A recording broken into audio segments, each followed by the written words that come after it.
Subscribe now and press the bell icon. Never miss an update.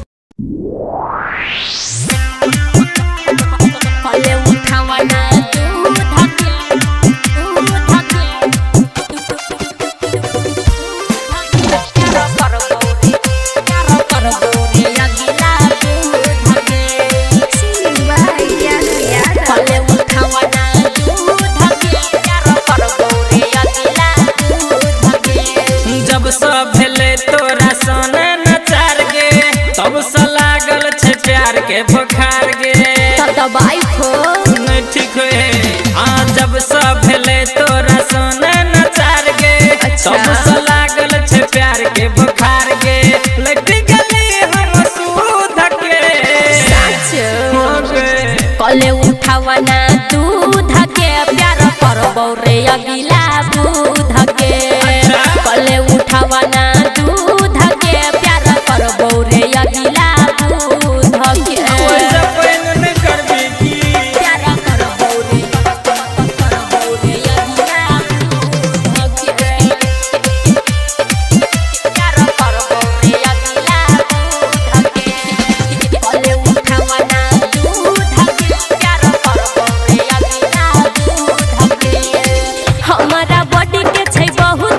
असर नहीं है तो खैहा मछली मीटर पावर आज तो जहिया से तोरा के लिए ऊपर पहुंच गे हैरान करे छ तोहर लव के डोज गे हां गोरिया नकनी कुद के कले उठावा ना दूध के प्यार करबो रे अगिला दूध के कले उठावा ना दूध के प्यार करबो रे अगिला दूध के कले उठावा ना दूध के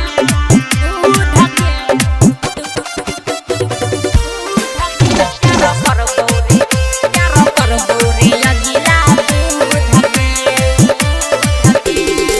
कले उठावा ना दूध के प्यार करबो रे अगिला दूध के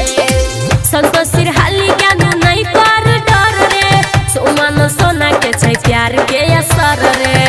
तोरा कुछ होय छ की तोहर प्यार के में छौ को नजर गे मिलते नजर होई गेली कमजोर गे अखाई छी हमर जे मरूद गे कले उठावा ना दूध के प्यार करबो रे अगिला दूध के कले उठावा ना दूध के प्यार करबो रे अगिला दूध के जब सब भेले तोरा सोने नचार गे तब से लागल छे प्यार के बुखार गे लटी गली हम सूध के कले उठावा ना दूध के प्यार करबो रे अगिला दूध के।